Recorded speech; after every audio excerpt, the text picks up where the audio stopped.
एक चार्ट बना लेते हैं। इस चार्ट में जो 4 नंबर सिस्टम्स हैं सबके एग्जांपल्स सारे मतलब नंबर जो 4 टाइप के नंबर सिस्टम्स हैं उनसे रिलेटेड जो भी प्रॉब्लम्स होंगी हम उसको सॉल्व कर लेंगे, है ना, देख लेंगे। जैसे सबसे पहला मैंने आपको बताया था जो सबसे पहले नंबर होता है, जो सबसे पहला नंबर सिस्टम होता है वो होता है binary. Binary number system, binary का मतलब होता है दो, बाइनरी का मतलब होता है दो, तो आप ऐसे भी याद कर सकते हो बाइनरी का बेस कितना होता है, दो। इसकी जो रेंज होती है वो 0 से लेकर 1 तक होती है, ठीक है। और जब भी कोई नंबर सिस्टम बाइनरी में होगा तो उसके अंदर जो डिजिट यूज होंगे वो डिजिट या तो 0 होंगे या तो 1 होंगे, मतलब 0 और 1 का इस्तेमाल किया जाएगा बाइनरी नंबर सिस्टम में, और किसी डिजिट का इस्तेमाल नहीं किया जाएगा। एग्जाम्पल के लिए हम लोग यहाँ पे देख सकते हैं, है ना, इस तरीके से। इसी को बेस कहा जाता है, इसी को क्या कहते हैं, बेस कहा जाता है। अब आप देख सकते हो इस नंबर सिस्टम में, इस नंबर सिस्टम को देख के ही हम बता सकते हैं कि यह दिया गया नंबर सिस्टम कौन सा है, बाइनरी। कैसे पता, बेस 2 है और इसके हर एक डिजिट या तो 0 है या तो 1 है। समझ में आएगा? इसके बिहार पे हम पहचान लेंगे आसानी से कि दिया गया नंबर सिस्टम बाइनरी है। अब जो दूसरा नंबर सिस्टम आता है वो होता है आपका ऑक्टल। अगर हम ऑक्टल नंबर सिस्टम की बात करें तो ऑक्टल का मतलब 8 होता है। इसका बेस कितना होता है, 8।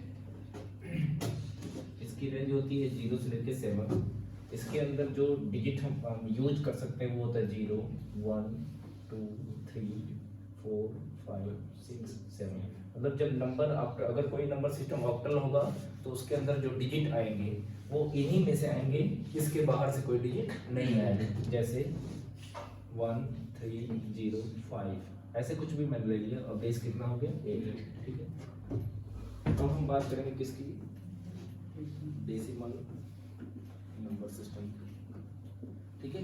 डेसिमल का मतलब 10 होता है, ऐसे याद कर सकते हो। इसका बेस कितना होता है, 10, ठीक है। इसकी जो रेंज होती है 0 से लेकर 9, जो डिजिट यूज होंगे 0, 1, 2, 3 ऐसे ऐसे हम लोग कहाँ तक, 9 तक, ठीक है। अब इसके अंदर 9, 3, 0, 6 ऐसा कुछ हो, हमने एग्जाम्पल ले लिया। अब देखिए इसमें, देखिए ये दिया गया नंबर सिस्टम कौन सा है, बाइनरी। कैसे पता, बेस 2 है, इसके अंदर जो डिजिट आए हैं वो सब 0 और 1 है। ये दिया गया नंबर सिस्टम कौन सा है, ऑक्टल। कैसे पता, बेस 8 है और इसके अंदर जो डिजिट आए हैं वो 0 से लेकर 7 तक के बीच के। ऐसे ही हम इसकी बात करें तो इसका बेस कितना होता है, 10 डेसिमल का, और इसके अंदर जो डिजिट आएंगे वो 0 से लेके 9 तक। अब जो अगला नंबर सिस्टम होता है वो होता है कौन सा, अगला जो हम बात करने वाले हैं वो है हेक्साडेसिमल। अगर हम हेक्साडेसिमल नंबर सिस्टम की बात करें तो इसका बेस 16 होता है।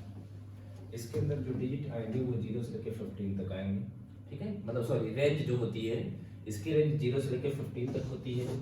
अब इसके अंदर जो डिजिट होते हैं, अब आपको पता है डिजिट 0 से लेकर 9 तक ही होते हैं, मतलब 0 से लेकर 9 तक के डिजिट हो सकते हैं। उसके बाद अगर कहीं 10 आता है तो 10 को हम ए लिखते हैं कैपिटल में, 11 को हम कैपिटल बी, 12 को लिखेंगे कैपिटल सी, 13 को लिखेंगे कैपिटल डी, और 14 को लिखेंगे कैपिटल ई, और 15 को लिखेंगे कैपिटल एफ, ठीक है।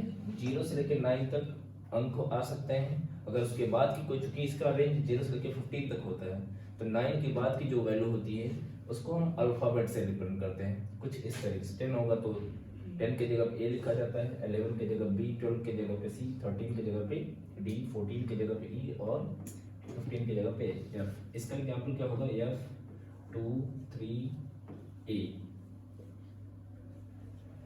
ठीक है। अब आप देख सकते हो इसका बेस कितना है, 16। अब इसके अंदर अल्फाबेट्स भी आ गए हैं। हाँ, अगर इस तरीके से कहीं लिखा गया है G23 तो आप देख सकते हो ये इनवैलिड हेक्साडेसिमल नंबर है, क्योंकि G नाम का कोई लेटर नहीं होता है, F तक ही होता है। समझ में आई बात?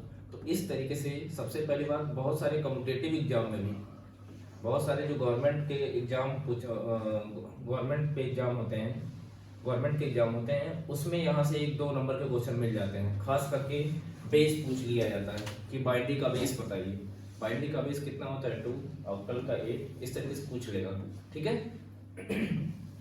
फिर जब बेस पूछ लिया, ठीक है, बेस पूछ लेगा या इस तरीके से नंबर दे देगा और पूछ लेगा बताइए कौन सा नंबर सिस्टम है, समझ में आएगा।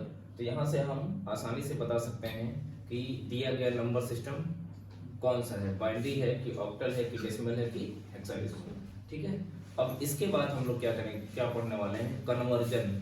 कन्वर्जन में क्या होता है कि हम एक नंबर सिस्टम को दूसरे नंबर सिस्टम में कन्वर्ट करते हैं। जैसे बाइनरी को ऑक्टल में कन्वर्ट करना सीखेंगे, फिर बाइनरी को डेसिमल में, फिर बाइनरी को हेक्साडेसिमल में, फिर ऑक्टल को डेसिमल में, बाइनरी में, हेक्साडेसिमल में, फिर डेसिमल को बाइनरी में, ऑक्टल में, हेक्साडेसिमल में। इस तरीके से कुल मिला के हम लोग 12 कन्वर्जन पढ़ने वाले हैं, ठीक है। तो पहले इसको नोट कर लीजिए, फिर उसको बता के देखते हैं।